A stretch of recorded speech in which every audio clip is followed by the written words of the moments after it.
Never show gratitude for what you have. Because gratitude makes you comfortable and comfort kills your growth. आज हर किसी को यह समझाया जाता है कि तुम्हारे लाइफ में जो भी चीजें हैं तुम हमेशा उसके प्रति अपना ग्रेटिट्यूड दिखाओ, उसके प्रति थैंकफुल रहो। अगर तुम्हें जीवन मिली है तो जीवन के प्रति थैंकफुल रहो, तुम उस भगवान के प्रति थैंकफुल रहो जिसने तुम्हें बनाया। तुम अपने माँ बाप के प्रति थैंकफुल रहो कि उन्होंने तुम्हें पैदा किया। पर ये जो थैंकफुल होती है ये एक कर्ज की तरह होती है, जहाँ टेम्पोररी तौर पे लोगों को खुशियां तो देती है पर ये कभी भी लोगों के जीवन में ग्रोथ होने नहीं देती। अगर आज कोई इंसान गरीब है और वो कहता है कि मैं गरीब हूं, तो उसे समझाया जाता है कि तुम ये नहीं देखो कि तुम गरीब हो, तुम ये देखो कि तुमसे भी ज्यादा कितने लोग गरीब हैं और कैसे वो जी रहे हैं। यानी कि हमेशा अपने से नीचे की चीजों से कंपेयर करो और उन चीजों को देख के खुश हो जाओ। अगर अपने से ऊपर की चीजों को देख के तुम कंपैरिजन करोगे तो तुम्हें हमेशा दुख ही दुख मिलेगा और उस दुख की वजह से तुम अपने जीवन में कभी अच्छे से जी नहीं पाओगे। तो ये जो होती है बेसिकली ये स्लो पॉइजन की तरह काम कर रही होती है, जहाँ टेम्पोररी तौर पे काफी ये चीजें अच्छी लगती है। अगर कोई गरीब है तो उसे बताया जाता है कि तुम ये तो देखो कि कम से कम तुम चल रहे हो, तुम अच्छे से सांसें ले रहे हो, तुम कहीं भी जा सकते हो जहां तुम जाना चाहते हो। यानी कि तुम ये देखो कि तुम्हारे पास एक हेल्दी शरीर है। पर उसी इंसान का अगर शरीर बीमार हो जाता है, वो किसी बीमारी से ग्रसित हो जाता है, तो उसे बताया जाता है कि तुम ये नहीं देखो कि तुम गरीब हो, तुम ये नहीं देखो कि तुम बीमार हो, तुम ये देखो कि तुम आज की सुबह को देख रहे हो। यानी कि आज तुम जिंदा हो तो तुम थैंकफुल रहो उस भगवान का जिसने तुम्हें आज जिंदा रखा है। यानी कि इंसान किसी भी कंडीशन में हो, उससे भी ज्यादा वर्थ कंडीशन को सोच लो और उस कंडीशन से अपने आप को कंपैरिजन करो और तुम खुश हो जाओ। यानी कि उस चीजों से बाहर निकलने के बारे में नहीं सोचो, बल्कि जो चीजें तुम्हारे पास है उससे नीचे की चीजें देखो और उन चीजों को देख के खुश हो जाओ। ये जो चीजें होती है सुनने में काफी अच्छी लगती है और ऐसा लगता है कि जीने की एक वजह मिल रही है, लेकिन जो जीने की वजह देती है वही जीने की वजह भी छीन लेती है। यानी कि जीवन में कभी ग्रोथ नहीं हो पाती। जब भी हम किसी का थैंकफुल होते हैं तो इसका सिर्फ एक ही मतलब होता है कि जो चीजें मुझे मिल रही है मैं उन चीजों को कभी रिटर्न नहीं दे सकता।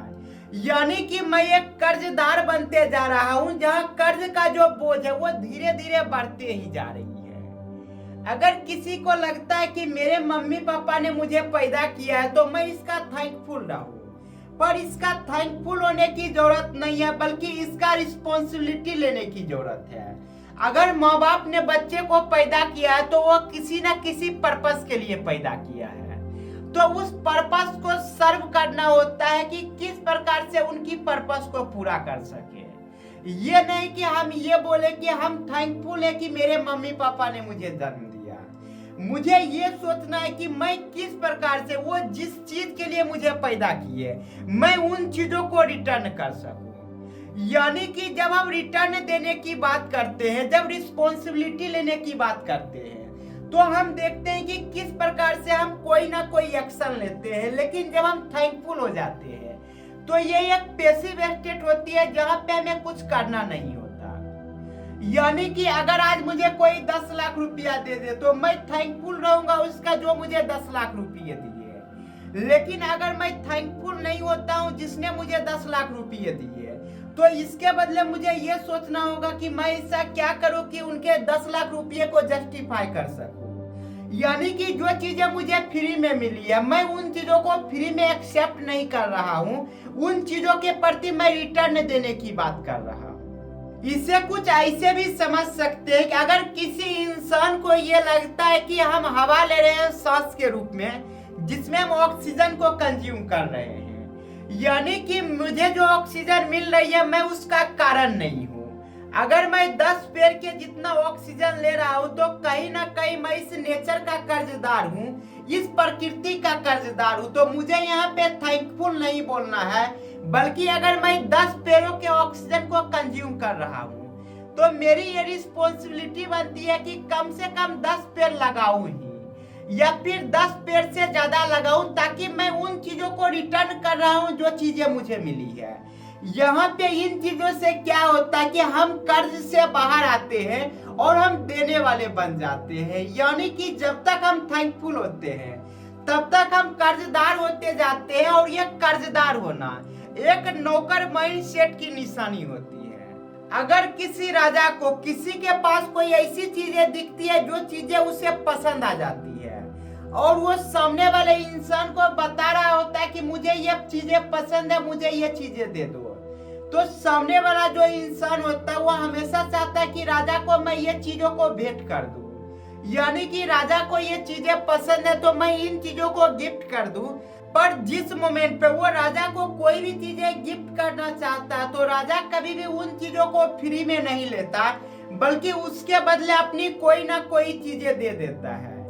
यानी कि किसी के हाथ में अगर चमकती लकड़ी भी राजा को पसंद आ जाए, और राजा के हाथ में अंगूठी है जो हीरे की अंगूठी है, तो सामने वाले इंसान का अगर लकड़ी पसंद भी आ गई तो वो लकड़ी उससे मांग लेता है, और बदले में अपने हाथों से निकाल के वो अंगूठी उसके पास दे देता है। जहां पे जो सामने वाला होता है जिसे वो अंगूठी मिलती है, वो अभी भी राजा का थैंकफुल हो जाता है, क्योंकि उसे पता होता है कि राजा ने जो चीजें मुझे दी है वो चीजें काफी कीमती है। यहाँ पे आप देख सकते हैं कि राजा को जो चीजें पसंद आई उसे वो चीजें मिल भी गई, लेकिन अभी भी वो उसका कर्जदार नहीं हुआ, क्योंकि वो रिटर्न करना जानता है।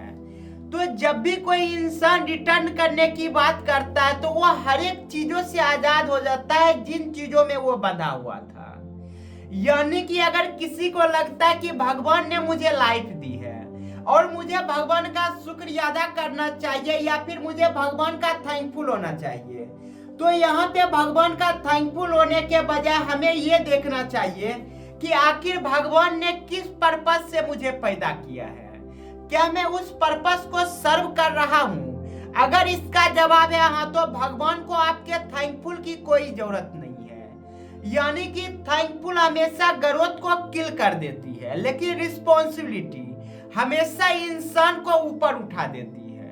तो यहाँ पे सबसे पहले हम ये समझने की कोशिश करते हैं कि आखिर ये ग्रेटिट्यूड शो करना क्या होता है, या फिर ये थैंकफुल क्या होता है। तो बेसिकली ये थैंकफुल होना या फिर ये ग्रेटिट्यूड दिखाना, ये कमजोर इंसानों की निशानी होती है। जो अपने रिस्पॉन्सिबिलिटीज को नहीं लेता, वो लोग की आदत होती है कि किस प्रकार से मैं थैंकफुल हो जाऊं, किस प्रकार से मैं ग्रेटिट्यूड को शो करूं। यानी कि अगर किसी को लगता है कि मुझे जीवन फ्री में मिली है और मैं इतना काबिल नहीं हूं कि मैं उन चीजों को रिटर्न कर सकूं, तो वो इंसान इन चीजों को छुपाने के लिए, अपनी कमजोरी को छुपाने के लिए वो थैंकफुल हो जाता है, वो ग्रेटिट्यूड दिखाने लगता है, यानी कि ग्रेटिट्यूड शो करने लगता है उस चीज के प्रति। यानी कि आभार व्यक्त करने लगता है कि जो चीजें मुझे मिली है मैं इतना काबिल नहीं हूं कि मैं उन चीजों को रिटर्न कर सकूं। लेकिन जिस मोमेंट पे जो इंसान ये ग्रेटिट्यूड दिखाना बंद कर देता है, ग्रेटिट्यूड शो करना बंद कर देता है, उसी मोमेंट पे वो इंसान रिस्पॉन्सिबल हो जाता है उसके पास क्या चीजें हैं। यानी कि अगर कोई इंसान गरीब है और इसकी रिस्पॉन्सिबिलिटी वो खुद ले लेता है कि मैं गरीब हूँ। अगर कोई इंसान अनसक्सेसफुल है तो इसका वो रिस्पॉन्सिबिलिटी खुद ले लेता है कि आज मैं अगर अनसक्सेसफुल हूँ तो इसकी वजह सिर्फ मैं और मैं ही हूँ। अगर कोई इंसान अमीर है या कोई इंसान सक्सेसफुल है, अगर वो इसकी रिस्पॉन्सिबिलिटी ले लेता है आज जो मैं हूँ इसकी वजह सिर्फ मैं और मैं ही हूँ, तो इस मोमेंट में आने के बाद उसे हर वो एक्शन लेना पड़ता है जिस एक्शन की वजह से वो अपने लाइफ में आगे बढ़ सकता है। लेकिन जिस मोमेंट पे इंसान अपनी रिस्पॉन्सिबिलिटी को लेना भूल जाता है तो उस मोमेंट पे उसे समझाया जाता है कि अगर तुम्हें रिस्पॉन्सिबिलिटी लेने नहीं आती तो तुम कर्जदार बन जाओ। जिस मोमेंट पे कर्जदार बन जाओगे उस मोमेंट पे तुम काफी खुश रहने लगोगे। यानी कि अगर कोई इंसान कहीं पे जा रहा है और जाने के क्रम में उसका एक्सीडेंट हो जाता है, एक्सीडेंट होने के बाद वो देखता है कि मेरा एक पैर टूट गया है, तो जिस मोमेंट पे वो रोने लगता है कि मेरा एक पैर टूट गया, तो बहुत सारे समझदार इंसान उसे आके बताते हैं कि तुम ये नहीं देखो कि तुम्हारा एक पैर टूट गया, तुम ये देखो कि तुम्हारा दूसरा पैर बच गया, तुम ये देखो कि तुम अभी भी जिंदा हो। यानी कि जो चीजें तुमसे दूर जा रही है तुम उसे देखना बंद कर दो, आंखें को बंद कर लो और तुम आंखें हमेशा वहीं पे खुला रखो जहां पे जो चीजें तुम्हारे पास है। तो ये चीजें कभी भी करने की जरूरत नहीं होती। अगर लाइफ में ऊपर उठना है, अगर हर चीजों से मुक्त होना है, तो इसकी भी जिम्मेदारी इंसान को लेनी पड़ेगी कि आज जो भी हूं मैं उसकी वजह मैं खुद हूं।